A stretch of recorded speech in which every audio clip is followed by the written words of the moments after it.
मी विहा चौधरी इयत्ता 9वीची विद्यार्थिनी आईवडील या विषयावर कविता सादर करणार आहे. प्रत्येकाला नाही मिळत हे प्रेम. आईवडील आहेत ईश्वराची अनमोल देण. कधीतरी कामातून वेळ त्यांना देत जा. कधीतरी फिरायला तुम्ही त्यांना नेत जा. 2 शब्द प्रेमाचे आणि थोडा वेळ त्यांना हवा. आईकडून लाडू आणि बाबांकडून अनुभवाचा साठा घ्यावा. तुम्ही आजारी पडल्यावर ती माऊलीच जागते. तुम्हाला ठेच लागल्यावर तीच तुमच्यासाठी धावते. खूप प्रेम करतात हे बाबांनी कधीच स्पष्ट नाही दाखवले. तुमच्या प्रत्येक गरजेसाठी ते सर्वत्र धावले. आता तरी तुम्ही वेळ थोडा काढा.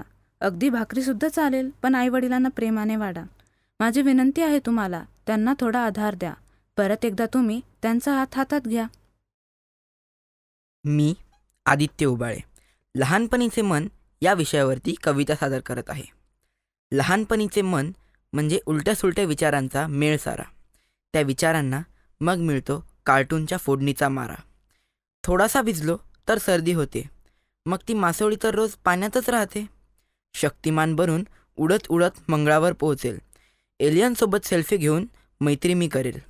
निरोप घेऊनी मग टुनकन पृथ्वीवर उडी मारेल. आईचा धपाता खाऊन डोळे उघडेल. लहानशा डोक्यात असते कल्पनेची वेगळीच दुनिया. जपून ठेवू तिला, असंच फुलवूया. मी मृणालिनी कापडनीस 9वीची विद्यार्थिनी स्त्री या विषयावर कविता सादर करत आहे. स्त्री. कधी आई, कधी बहीण, कधी पत्नी, कधी मैत्रीण. हे सर्व आधीही होती आणि आज देखील आहे. पहिले होती ही स्त्री अबला, आता झाली आहे सबला. पहिले होती ती अशिक्षित, आता झाली आहे शिक्षित.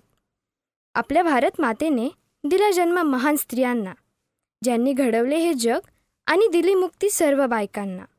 त्यातून होत्या सावित्रीबाई फुले, ज्यांनी घडवले सारे मुले. धन्यवाद या महिलांना, ज्यांनी हिंमत दिली सर्व मुलींना.